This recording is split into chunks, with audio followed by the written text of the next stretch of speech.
రాత్రి కొత్తగూడెం జిల్లాలో జిల్లా ఫారెస్ట్ ఆఫీస్ పేకాట స్థావరంగా మారింది. ఎలాంటి భయం లేకుండా బహిరంగంగా కొందరు ఉద్యోగులు పేకాట ఆడుతున్నారు.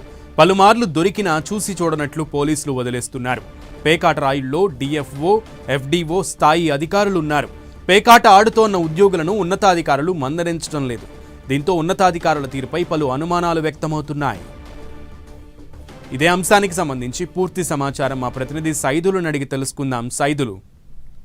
సునీల్, భద్రాద్రి కొత్తగూడెం జిల్లా ఫారెస్ట్ జిల్లా కార్యాలయం పేకాట స్థావరాలకు అడ్డాగా మారిపోయింది. పలుమార్లు పేకాట ఆడుతున్న పోలీసులకు దొరికినటువంటి వ్యక్తులను చూసి చూడనట్లుగా వదిలేసిన ఫలితంగా యథేచ్ఛగా ఈ రోజు మధ్యాహ్నం పూర్తి స్థాయిలో మద్యం సేవించి ఆఫీస్ లోనే యథేచ్ఛగా పేకాట ఆడుతున్నటువంటి విజువల్స్ మనం స్పష్టంగా కూడా మనం చూడొచ్చు. 10 స్క్రీన్ మీద మొత్తంగా అదే పూర్తిగా ఎఫ్డిఓ, డిఎఫ్ఓ స్థాయికి సంబంధించినటువంటి సిబ్బంది దీంట్లో ఉన్నట్లుగా అనుమానం వ్యక్తమవుతుంది. డ్రైవర్లతో పాటు పలువురు అధికారులు ఈ పేకాట ఆడుతున్న దాంట్లో కూడా స్పష్టంగా విజువల్స్ లో కనిపిస్తున్నప్పటికీ చూసి చూడనట్లుగా పోలీసులు ఓవరిస్తున్న తీరుపై పలు అనుమానాలు కూడా వ్యక్తం అవుతున్నాయి. ఎందుకంటే మామూలుగా ఇప్పటికే ప్రభుత్వం మొక్కలు నాటాలి అనే దాని మీద సంబంధించి కూడా పూర్తిగా రాష్ట్ర వ్యాప్తంగా ఫారెస్ట్ అధికారులకు టార్గెట్, ఇతర శాఖలకు కూడా టార్గెట్ కూడా ఇచ్చిన పరిస్థితి ఉంది. వన సంరక్షణకు సంబంధించిన దాంట్లో పూర్తి స్థాయిలో